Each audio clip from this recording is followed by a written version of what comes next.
చాలామంది celebrities action stunts అవన్నీ చేస్తూ ఉంటారు కదా! ఆ టైంలో ఏంటంటే ఆహ్, కొన్ని సందర్భాల్లో యాక్సిడెంట్స్ అయ్యే ఛాన్సెస్ ఉంటాయి.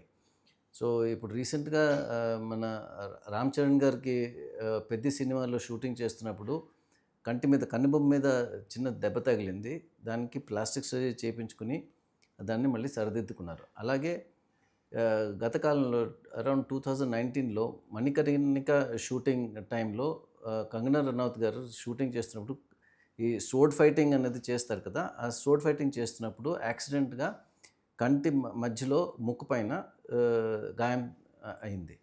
సో, అది కూడా ఏంటంటే ప్లాస్టిక్ సర్జరీ ట్రీట్మెంట్ ద్వారా దాన్ని తొలగించి మంచిగా మళ్ళీ చేయడానికి వీలు కలిగింది. కానీ కొన్ని సందర్భాల్లో ఏంటంటే మరీ హెవీ స్టంట్స్ అది చేసినప్పుడు ఎత్తు నుంచి దూకడం ఇలాంటివి కొన్ని సందర్భాలుంటాయి. వాటిలో ఏంటంటే సీరియస్ దెబ్బలు తగిలే ఛాన్సెస్ ఉంటాయి. సో, వాటికి ప్రాపర్ ప్రికాషన్స్ తీసుకొని చేస్తే ఈ యాక్సిడెంట్స్ అనేది అవాయిడ్ చేసి మనం అంటే యాక్టర్స్ కూడా సెలబ్రిటీస్ మంచి హెల్తీగా ఉండొచ్చు. ఆరోగ్యంగా ఉండి మంచి బాడీ కూడా మెయింటైన్ చేసుకోవచ్చు. అలాగే వచ్చి ట్రీట్మెంట్స్ కూడా తీసుకోవాల్సిన అవసరం పడదు. చిన్న చిన్న ప్రాబ్లమ్స్ అయితే స్టంట్స్ అవన్నీ చేస్తున్నప్పుడు చిన్న చిన్న ఇంజ్యూరీస్ రావడం అనేది సహజమే.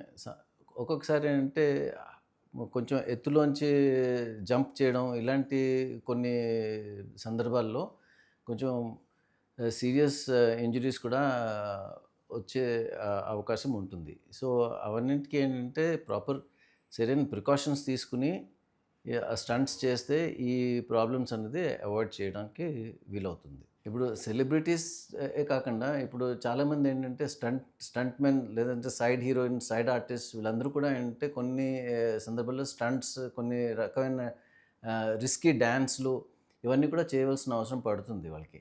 సో, అది చేసినప్పుడు ఏంటంటే ప్రాపర్ ప్రికాషన్స్ లైక్ ఏంటంటే ఒరిజినల్ కత్తులు, కటార్లు కాకుండా అంటే డమ్మీ కత్తులు, కటార్లతోటి లేదంటే అంటే ప్రాపర్ ప్రాక్టీస్ చేసుకొని దాని తర్వాత వచ్చి ఆ డిస్టెన్స్ మెయింటైన్ చేసుకుంటూ చేస్తే ఈ ఆయుధాలన్నీ తోటి ఇంజ్యూరీ అవ్వకుండా ఉంటుంది. అలాగే అంటే ఇప్పుడు ప హైట్ నుంచి జంపింగ్ సీన్స్ అవన్నీ ఉంటాయి. వాటికంటే ఈ ఇన్విజిబుల్ రోప్స్ అవన్నీ అంటే సరిగ్గా కట్టుకుని దాని తర్వాత వచ్చి కరెక్ట్ కోఆర్డినేషన్‌తో చేస్తే ఇవన్నీ ప్రమాదాలన్నీ అవాయిడ్ చేయడానికి వీలు పడుతుంది.